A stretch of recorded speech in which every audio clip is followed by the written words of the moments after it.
mon ami Fabienne Collat me présenter ce soir à ce 21e festival international, il faut le dire, et non uniquement de Montréal. Et pour moi, ma joie d'abord vient du fait que j'ai vu Fabienne Collat réussir tout cela, c'est-à-dire des choses qui sont comme un peu une musique de chambre par rapport à ce qu'elle fait au parc La Fontaine, qui est un carnaval haïtien. Donc elle peut faire du petit, du grand, de l'intime, de l'opéra, de la musique de chambre. C'est signe d'un talent et de rassembleuse.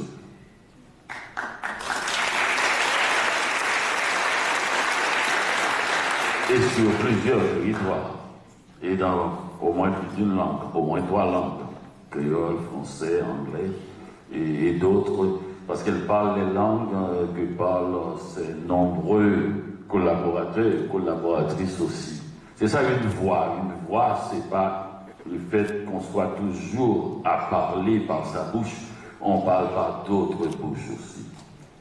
Alors, simplement pour dire que je n'ai pas l'habitude du tout de parler de ma famille dans des cérémonies de ce genre, parce que je trouve que ma famille, c'est l'ensemble des gens.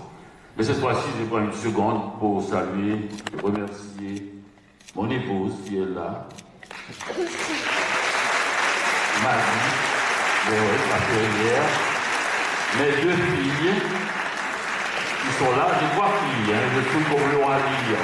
Et il y en a 2 qui sont là présentes, Alexandra la ferrière. Oui, vous faites bien parce que vous l'avez déjà employée, qui est comédienne, et puis Sarah Laferrière, qui écrit matin, midi, soir, et s'il y a de temps extra. Mais cette soirée quand même importante pour moi, je la dédie à un couple qui n'a jamais raté depuis que je suis arrivé ici au Québec, un événement qui soit d'une certaine façon ou d'une autre, ait un rapport avec moi. Ce couple, Jérôme Métellus et Simone Métellus, qui n'est pas, il ne fait pas cela uniquement pour moi, mais pour tant d'autres, même dans la salle, ils doivent savoir, c'est très rare les événements où l'on ne voit pas ce couple toujours fringant comme un couple de danseurs de tango, et qui danse aussi. Le terme 70, tout à l'heure j'ai vu 70 films, eh bien ça fait 70 ans qu'ils dorment dans le même lit. Alors, j'ai dit mariés, 70 ans de mariage, peut-être qu'ils avaient commencé avant. Et là c'était pas béni. Tu t'imagines sans partager. Vous n'êtes pas au courant, ménage à 3, ça va? Eh bien non.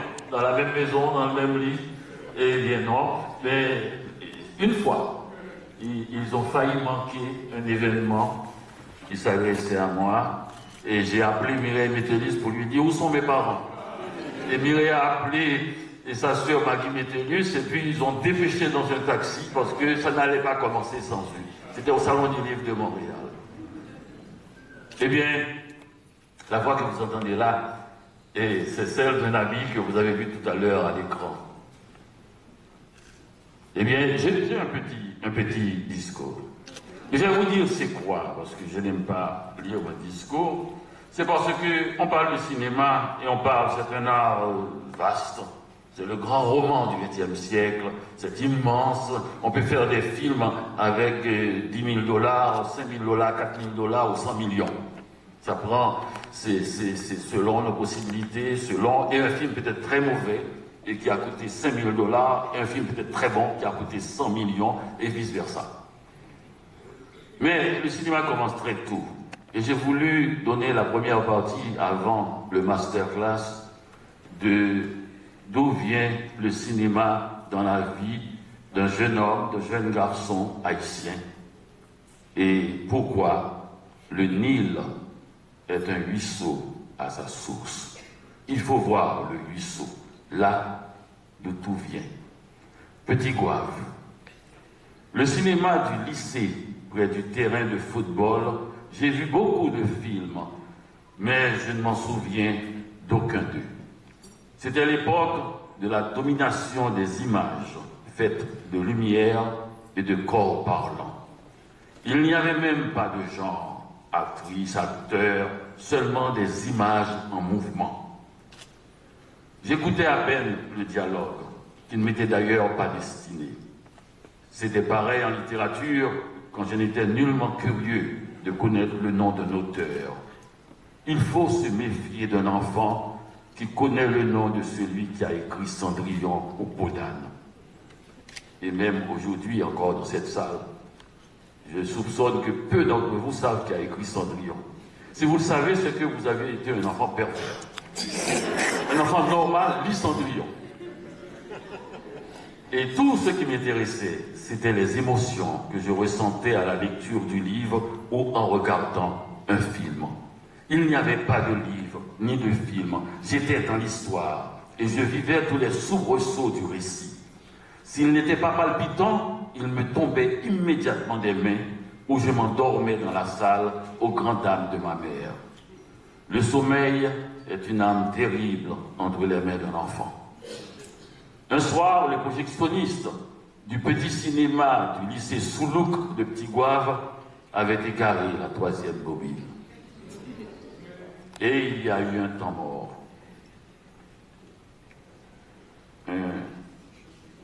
Un grand écran noir dans une salle obscure, c'était ça, mon idée de l'enfer. Quelqu'un a eu l'intelligence de demander à chacun d'entre nous ce qu'on pensait qui se passait dans la bobine manquante. Eh bien, on a tout de suite ramené l'histoire à Petit Goave. Et l'acteur principal était mort tout de suite après parce que son rival avait été voir un Hungan. Pas de corps, pas d'armes, pas d'empreinte. Le cas était classé immédiatement par le préfet Montal. Heureusement, on a éteint à temps la lumière et les images étaient de retour sur l'écran. Il a fallu un moment pour comprendre qu'on avait changé d'histoire, de personnages, de paysages, de langue, de coutumes. Le projectionniste nous a fourgué la bobine d'un autre film. Le temps d'étonnement a passé quand quelqu'un a demandé à quoi on devait s'attendre puisqu'on n'avait pas encore produit de film en Haïti. On devrait accepter ce qu'on nous donne, un point c'est tout. En fait, on s'en foutait de l'histoire, puisqu'on n'était là que pour les images. Même pas la musique, et surtout pour faire du bruit. L'acteur principal arrivait à cheval, poitrine au vent, au sommet d'une montagne, ou hurler à chaque rencontre entre l'acteur principal et la jeune actrice si belle, et une petite déception, car ils ne s'embrasseront qu'à la toute dernière image hollywoodienne. Alors là, il arrive que certains soient si énervés que quelques sièges se brisaient, ce qui nous faisait crier encore plus. Bon, cette fois c'est une église, l'église Saint-Gérard, la paroisse de ma mère. Le samedi matin, on a cinéma dans une petite salle sombre avec un prêtre déguisé en laïc. Enfin, il était en vêtements normal. Je le préfère en soutane. Les films sont toujours religieux cette fois, à grand déploiement. Jean-Cécile de 2000. Il y en a qui sont palpitants, comme Ben Hur, dont la course des chars a coûté 8 chaises. Mais ceux avec Jésus, c'est plus calme, avec beaucoup de paraboles que je ne comprends pas jusqu'à aujourd'hui. J'ai un ami qui aime utiliser celui-là contre son père quand il lui donne une volée, mais ça ne marche pas. Ne fais pas à autrui ce que tu ne voudras pas qu'on te fasse à toi-même. Il a eu ration double. Pose et se prendre pour Jésus. L'autre point, c'est l'absence totale de sexualité dans ce cinéma d'église. Il y a un truc dont j'étais sûr à l'époque qu'ils n'oseraient pas raconter à ma grand-mère, mais qu'ils essaient sur nous. La mère de Jésus a eu un enfant tout en restant vierge. Ça, c'est une histoire pour enfants. Je ne pense pas qu'ils ont été plus loin que 18 ans. Eh bien non, jusqu'à aujourd'hui. Mais d'autres aventures m'attendaient, car on est dans la capitale et j'ai 15 ans. Le géographe Georges Anglade, que le territoire de Port-au-Prince affirme que le territoire de Port-au-Prince est occupé à cet âge, 15 ans, selon nos inclinations. Un jeune paysan, ou surtout une jeune paysanne, peut se rendre les yeux fermés dans les 11 marchés de la ville. Tandis qu'un adolescent de la ville, de la classe moyenne, arpente les salles de cinéma et distingue leurs spécialités. Si tu veux voir un film de guerre, communément appelé un de guerre, il faut aller au Rex, qui depuis quelques mois ne passe qu'un seul film, L'Enfer des hommes avec Audie Murphy. On en sort sale après s'être roulé dans la boue des tranchées. La fois que j'ai été avec ma mère, elle n'a pas vu les acteurs, des hommes terribles qui tuent ou meurent, mais de jeunes pères de famille obligés de se rouler dans des marécages nauséabonds pour gagner leur vie. Le débat après était impossible, car ma mère refusait d'accepter cette fiction qui humilie l'être humain. Alors que les films romantiques qu'elle aime, c'est si beau. Elle aime aussi les films qui montrent la détresse des pauvres, comme La porteuse de pain, mais ne comprend pas le plaisir qu'on prend à regarder une horreur. La guerre, dit-elle, est une horreur, jamais un spectacle. Heureusement qu'il y a d'autres salles, comme le Montparnasse, qui passe les films de Sidney Poitier, cet homme si follement séduisant. Ma mère ne regarde jamais un homme autre que mon père dans la réalité. Et cela même pas, même après l'exil de mon père, mais au cinéma, elle devient une adolescente et ne tarit pas d'éloges sur Harry Belafonte. Oh, celui-là, c'est le plus beau, même si elle préférait Sidney.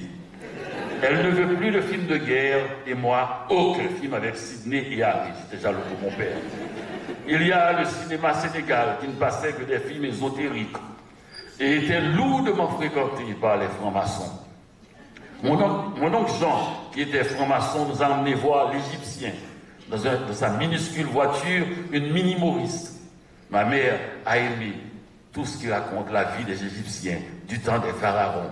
Mais tante Nénine, qui était clandestinement de gauche, n'a pas apprécié le mode de vie des riches Égyptiens qui faisaient travailler les pauvres afin d'améliorer leur vie dans l'au-delà. Mes tantes et ma mère étaient de si terribles critiques de cinéma que René Aumirois faisait gnan-gnan à leur côté. Elle ne critique pas un film, mais tout le genre, et c'était sans appel. Plus de guerre, ni de pharaon. Les films d'amour, c'était bien vu si l'homme mourait d'amour à la fin. Et ce n'était pas courant à une époque où c'était les femmes qu'on faisait mourir. Donc, pas de Dame ou Camélia, ou tout autre film où une femme mourait d'amour. J'avais un oncle aussi qui avait une particularité de suivre les actrices et non les films. Ce qui veut dire que si tu étais une gourgandine dans un film précédent, tu ne pouvais pas jouer une religieuse dans un prochain film. Le contraire était une horreur impossible. On est allé voir La religieuse avec Jeanne Moreau au Paramount et 5 minutes après le générique, mon oncle est sorti dans un grand bruit car il y a 3 jours, il avait vu la même Jeanne Moreau en femme de mauvaise vie dans Les Amants. Les gens de nos jours sont capables de tout. On a dû tous partir car il y avait une seule voiture. Mais je me promis d'aller voir Les Amants, juste pour apprécier la qualité du jeu de mademoiselle Moreau. Comme j'ai toujours aimé les articles dans la revue Playboy. Juste pour apprécier la qualité. Ce soir-là, un homme insista au cinéma pour que je m'assoie entre lui et la femme qui l'accompagnait. J'ai compris que quand les lumières se sont éteintes, qu'ils étaient amants, car il passait son pied par-dessus ma cheville pour caresser la cheville de la jeune fille.